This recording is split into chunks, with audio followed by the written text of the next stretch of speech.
मैं आपके छेड़ने की स्थिति को अवश्य आपकी इस मजबूरी को जान सकता हूं, जिसके बारे में एक छोटी सी कहावत है कि चोर की दाढ़ी में तिनका।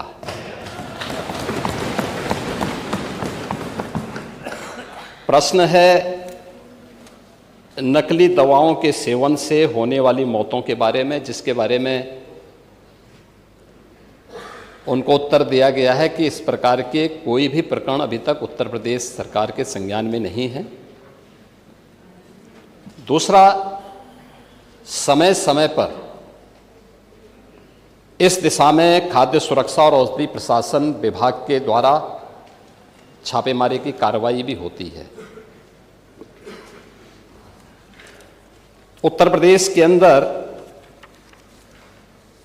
कोडिन कफ सिरप के मामले में, जिसको नेता विरोधी दल, मैं तो ये मानता था कि उम्र के चौथे पड़ाव पर व्यक्ति सच बोलने का आदि कम से कम इस उम्र में तो होगा ही, लेकिन इस उम्र में भी इस समाजवादी उनको झूठा बुलवा देते हैं।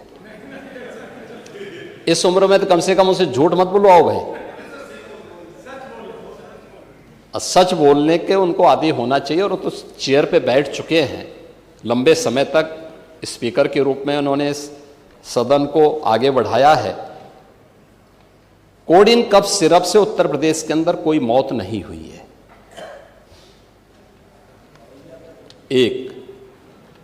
दूसरा, इस मामले में एनडीपीएस के अंतर्गत कार्रवाई होगी। ये उत्तर प्रदेश सरकार इस मामले को कोर्ट में जीती है, उत्तर प्रदेश ने इस मामले को लड़ा है। तीसरा, उत्तर प्रदेश में इसका जो सबसे बड़ा होलसेलर, जो बड़े होलसेलर हैं, जिसको सबसे पहले एसटीएफ ने पकड़ा था 2016 में, उसको लाइसेंस समाजवादी पार्टी ने जारी किया था। जो फोटो रिलीज हो रही है, देश के अंदर दो नमूने हैं, एक दिल्ली में और एक लखनऊ में बैठते हैं।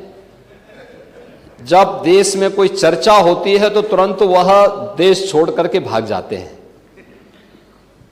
और मुझे लगता है कि यही आपके बबुआ के साथ भी हो रहा होगा। वह भी देश से फिर जाएंगे इंग्लैंड की सैर सपाटे में और आप लोग यहां चिल्लाते रहेंगे।